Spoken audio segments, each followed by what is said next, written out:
Hello बच्चों, let's see this question. The question says write correct IUPAC name of the following. हमें एक compound given है और हमें इसका IUPAC नेम लिखना है. So key concept of this question is key concept क्या हो जाएगा? IUPAC nomenclature. IUPAC nomenclature. IUPAC nomenclature क्या होता है? ये एक सिस्टमैटिक अप्रोच होती है जिसकी हेल्प से क्या है हम सारे ऑर्गेनिक कंपाउंड्स की नेमिंग करते हैं. There's a systematic approach. अब आईयूपैक की फुल फॉर्म होती है international union of pure and applied chemistry. तो इस ऑर्गेनाइजेशन ने क्या एक सेट ऑफ रूल्स दे रखे हैं जिसके अकॉर्डिंग क्या है हम सारे ऑर्गेनिक कंपाउंड्स की नेमिंग करें. अब क्या है ऑर्गेनिक कंपाउंड के तीन पार्ट्स होते हैं.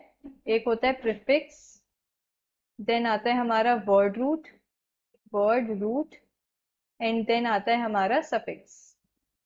तो जो प्रीफिक्स होते हैं, प्रीफिक्स हमारे दो टाइप के होते हैं. एक होता है हमारा सेकेंडरी प्रीफिक्स एंड एक होता है हमारा प्राइमरी प्रीफिक्स. तो जो सेकेंडरी प्रीफिक्स होते हैं, सेकेंडरी प्रीफिक्स हमें बताते हैं अबाउट दी सब्स्टिट्यूएंट्स. हमारी चेन के अंदर कितने सब्स्टिट्यूएंट्स प्रेजेंट है या क्या सब्स्टिट्यूएंट्स प्रेजेंट है वो हमें सेकेंडरी प्रीफिक्स से पता लगता है. तो डिटेल्स अबाउट सब्स्टिट्यूएंट्स, ये details of substituents. Now primary prefix हमें क्या बताते हैं about the nature of carbon chain. जो कार्बन चेन है उसका नेचर कैसा है, वो साइक्लिक है, बाइफेनाइल है या स्पाइरो है, ये सब हमें 1 डिग्री प्रीफिक्स से पता लगता है. वर्ड रूट क्या होता है, वर्ड रूट से हमें पता लगता है number of carbon atoms in main chain. Number of carbon atoms in main chain. Main chain को हम प्रिंसिपल चेन भी बोलते हैं. तो प्रिंसिपल चेन के अंदर कितने number of carbon atoms present है वो हमें वर्ड रूट से पता लगता है. सफिक्स क्या होते हैं, सफिक्स भी हमारे पास दो होते हैं. एक होता है प्राइमरी सफिक्स एंड एक होता है हमारे पास सेकेंडरी सफिक्स. प्राइमरी सफिक्स से हमें क्या पता लगता है about the nature of carbon carbon bond. Carbon carbon bond का नेचर कैसा है, वो सैचुरेटेड है, अनसैचुरेटेड है, ये हमें 1 डिग्री सफिक्स से पता लगता है. एंड सेकेंडरी सफिक्स से क्या पता लगता है about the details of functional groups, कि कौन से फंक्शनल ग्रुप्स प्रेजेंट हैं वो हमें सेकेंडरी सफिक्स बताता है.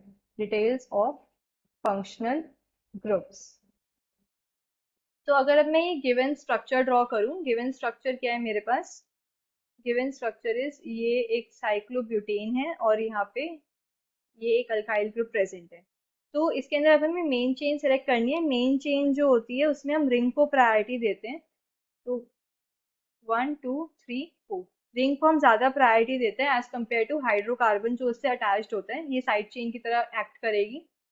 तो हमारा जो 4 कार्बन है मेन चेन के अंदर, तो हमारा जो वर्ड रूट आएगा वो क्या आ गया, ब्यूट.